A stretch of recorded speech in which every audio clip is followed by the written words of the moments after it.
Olá pessoal, como é que vocês estão? Aqui é o Wellington Freire, especialista em engenharia de tráfego. Pessoal, neste vídeo aqui estarei falando para vocês como que é o processo legislativo, o processo em que se criam as leis.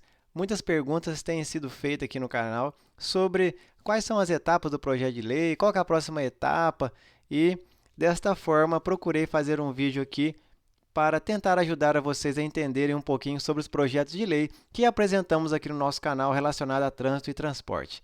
Então, caso você seja novo aqui em nosso canal, te convido a você a se inscrever aqui, pois os inscritos do nosso canal são uns dos primeiros a saber quando vai ocorrer alguma alteração na legislação de trânsito, além de receberem conteúdos exclusivos sobre trânsito e transporte também.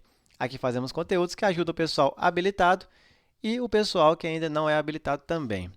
Então, pessoal, estamos aqui no site da Câmara, mostrando aqui para vocês, Câmara dos Deputados. Os links estarão na descrição para vocês acompanharem depois, ok?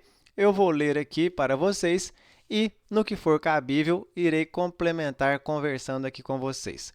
Então, olha só, com relação aos projetos de lei. Primeiro passo, pessoal, publicação. Quem pode propor? Ou seja, quem pode propor um projeto de lei? Qualquer deputado ou senador, qualquer comissão da Câmara, do Senado ou do Congresso Nacional, o Presidente da República, o Supremo Tribunal Federal, os tribunais superiores, o Procurador-Geral da República e os cidadãos, iniciativa popular. Todos os projetos de lei começam a tramitar na Câmara dos Deputados, exceto quando são apresentados por senador ou comissão do Senado. Nesses dois casos, começam pelo Senado. Olha só a iniciativa popular, como que funciona. O projeto de lei de iniciativa popular, ou seja, a própria população que pretende propor o projeto de lei, não vai surgir de um deputado em específico. O que acontece? O projeto de lei de iniciativa popular deve ser proposto por pelo menos 1% do eleitorado nacional, distribuído por pelo menos 5 estados. Em cada estado, é preciso haver assinatura de pelo menos 0,3% dos eleitores. A tramitação é a mesma do projeto de lei ordinária. Perceberam, pessoal? Esse primeiro passo aqui. Vamos passar agora para o segundo passo. No total, são 7 passos aqui que estarei apresentando para vocês. E no final, estarei mostrando algumas ilustrações e prazos também, que o pessoal pergunta bastante sobre os prazos. Passo número 2. Análise de conteúdo. Comissões permanentes. Olha só. Depois de apresentado, o projeto é distribuído pelo presidente da Câmara dos Deputados para as comissões temáticas, que tratam dos assuntos correlatos a ele, até 3 no máximo. Essas são chamadas, abre aspas, comissão de mérito, pois analisam o mérito de cada proposta. A Câmara tem 25 comissões permanentes.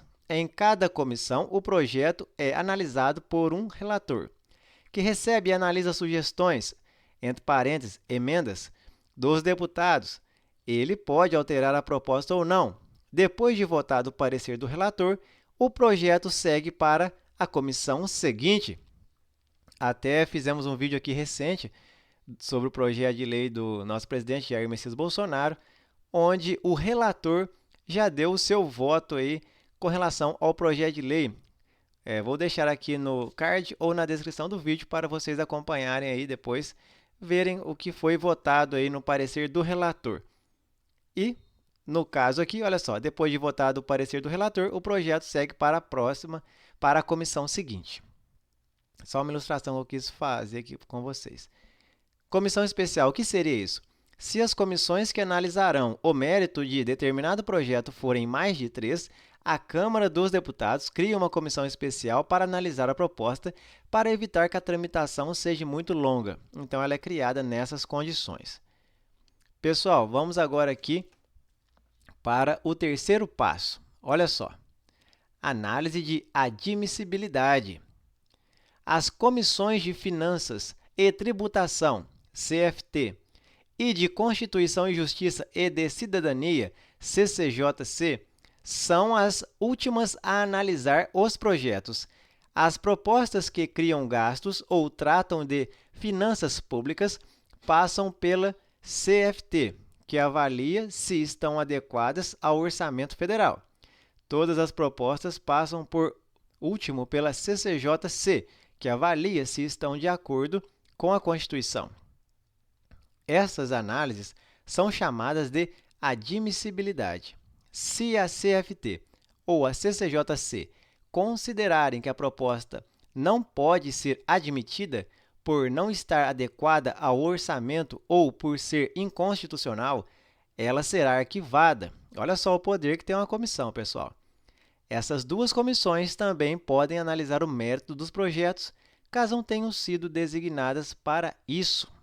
Olha só o papel importante das comissões. Às vezes ficamos muito focados nos deputados e esquecemos das comissões que são de salutar importância aí para o andamento dos projetos de lei. Olha só. Não vão para o plenário. O que seria isso aqui? Olha só.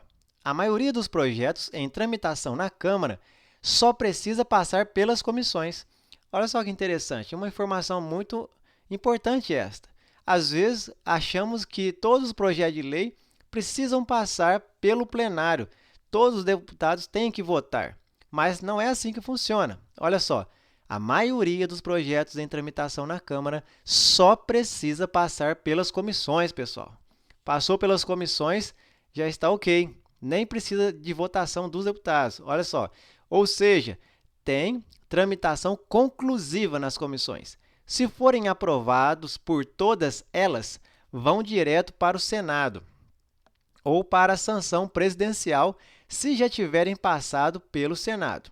Já já vocês vão entender um pouquinho melhor sobre isso, porque tem um termo aqui que eles tratam sobre casa iniciadora, casa revisora e às vezes volta para a casa iniciadora para depois ir para o presidente. Então, já já vou mostrar isso para vocês, vai ficar bem mais claro. Se forem aprovados por algumas e rejeitados por outras, vão para o plenário. Então, pessoal, os projetos de lei, eles sendo aprovados em tudo todas as comissões aprovaram eles. Então, nem precisa ir para o plenário para votação. As próprias comissões resolvem essa questão e já encaminha para a próxima casa, que seria, por exemplo, o Senado. Se iniciou na Câmara dos Deputados, a próxima seria o Senado. Então, das comissões já iria para o Senado. Ok?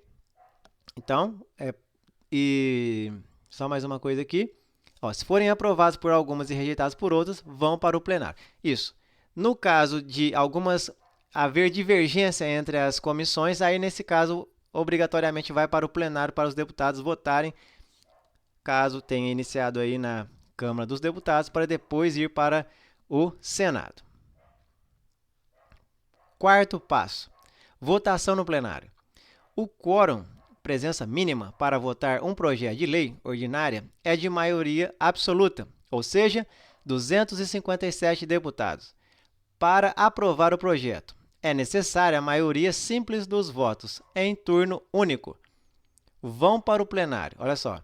Precisam ser votados no plenário, entre outros, projetos de lei complementar, de código, de iniciativa popular, de comissão, projetos aprovados pelo plenário do Senado, projetos em regime de urgência e projetos que tramitam em caráter conclusivo, mas que tenham recebido pareceres divergentes nas comissões, pela aprovação e rejeição. Ou seja, caso haja divergência nas comissões, o projeto vai para a votação em plenário. Ou que tenham sido alvo de recurso para votação em plenário. Nessas condições que o projeto de lei tem que ser votado no plenário. O que seriam os destaques que às vezes nós ouvimos muito no noticiário? Os destaques são isso aqui. Em geral, os deputados aprovam o texto principal do projeto e, abre aspas, destacam alguns trechos para a votação posterior. Esses trechos são chamados de destaques. Normalmente, essas votações posteriores servem para confirmar ou retirar alguns trechos do texto da proposta. Também pode ser destacada emendas para alterar o texto. Finalizando aqui, depois do plenário, depois da aprovação no plenário da Câmara, há diversos caminhos possíveis. Se tiver iniciado a tramitação na Câmara, aí considere aqui a Câmara como sendo a casa iniciadora, o projeto segue para o Senado, que nesse caso o Senado fica sendo a casa revisora, onde será analisado e votado. Se for alterado, volta para a Câmara, ou seja, casa iniciadora, que analisa apenas as alterações, podendo mantê-las ou recuperar o texto original. E depois o que acontece? Em seguida, vai para a sanção ou veto do presidente da República. B. Se tiver vindo do Senado e for aprovado sem alterações, segue para a sanção ou veto do presidente da República. Se for alterado, volta para o Senado, que analisa as mudanças da Câmara, podendo mantê-las ou recuperar o texto original. Em seguida, vai para a sanção ou veto do presidente da República. Por fim, se o presidente sancionar, ou seja, ratificar, confirmar o projeto, ele se torna lei e é publicado no Diário Oficial da União. Mas o presidente pode vetar uma parte do projeto ou todo ele. Se vetar alguns trechos, a parte sancionada vira lei e os vetos voltam para análise do Congresso Nacional, sessão conjunta da Câmara e do Senado. Se esses vetos forem mantidos, a lei fica como está. Se forem derrubados, os trechos antes vetados passam a integrar a lei. Então, gostaria de mostrar aqui para vocês uma ilustração aqui rápida. Olha só, do seu processo legislativo. Casa iniciadora, aí tem as comissões, tem o plenário, se for o caso. Caso houver divergências entre as comissões, aí vai para o plenário. Aí daqui vai para a casa revisora. Vamos dar um exemplo aqui. Imagine que a casa iniciadora aqui é a Câmara dos Deputados. A casa revisora vai ser o Senado Federal, que tem suas comissões e tem o plenário, conforme o caso, conforme explicado anteriormente. Então, se tiver alguma alteração, se a casa revisora fizer alguma alteração, aí volta para a casa iniciadora, que é a Câmara dos Deputados, para eles analisarem as alterações para ver se vão mantê-las ou se vão recuperar o texto original.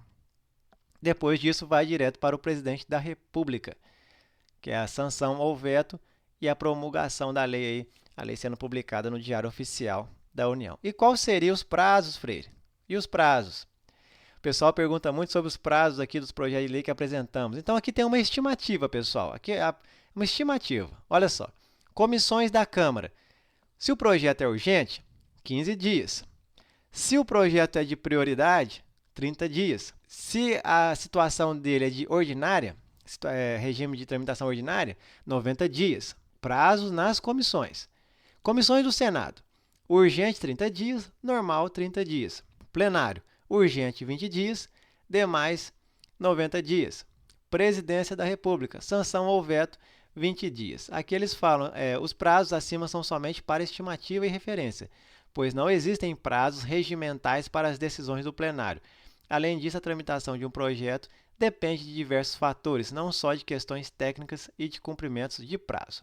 Pessoal, gostaram do vídeo?